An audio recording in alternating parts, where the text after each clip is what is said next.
We're really good with new construction.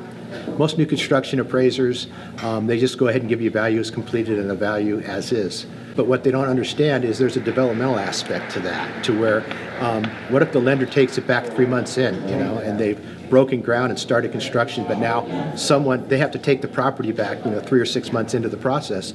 Who are they going to sell that to? They're not going to sell it to an end user who's going to occupy the property. They're going to sell it to an investor.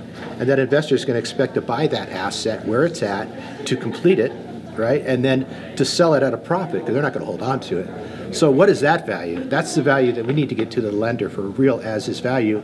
It can only be done through a developmental approach, where we take a look at right at the beginning of what someone would buy this project at, complete it, the cost of holding period and construction, and then to make a profit at the end.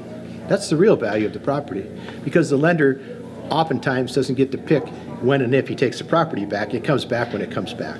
And if it is coming back, do you have to do a new appraisal mid-construction, depending on what that stage is, and then you can just build on what you already appraised before and just take into consideration what's done? If we did the developmental approach up front, it's an easy process to take any, if we project a 12-month construction period and we're 4 months in, it's an easier process because we've already looked at expenses and time and cost. And we can kind of, update that appraisal and get the lender a realistic value as to what we think it is at that particular stage, at that moment in time when the guy walks away and, we have 20% of the building completed. What's going to cost to finish that out, how long is it going to take, and then what could they expect to sell it for, based on the fact that their most likely buyer at this point in time is going to be an investor who's going to pick it up and expect to make a profit on it. It's a whole different value than just as-is land comps, which is what just most people do. We do those as well, but the developmental approach is very important in it. Interesting. So as long as everything's done on schedule, according to the plan from the beginning, then you already know kind of what the value should be at that phase 1, phase 2, exactly, et cetera. And that's another important point, is a lot of times when you do a construction appraisal, they'll give you a builder's budget for the property.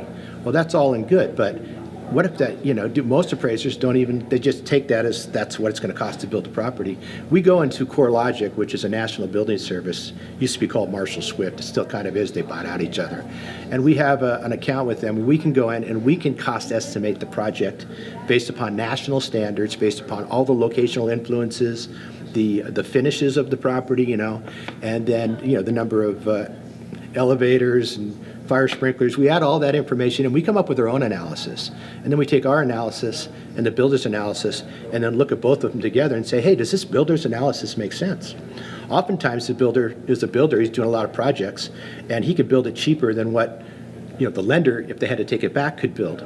So if they're budgeting $500,000 to build the building that, from a standpoint of someone who's not a builder, who has to come in and hire a contractor, it might cost them $750,000, then they have an inadequate amount of reserves in order to finish that building if they take the property back. So it's very important, and most appraisers don't do it, to really look at, does this builder's cost breakdown make sense? Is it too high? Is it too low? Because that's all part of the process, and it's important.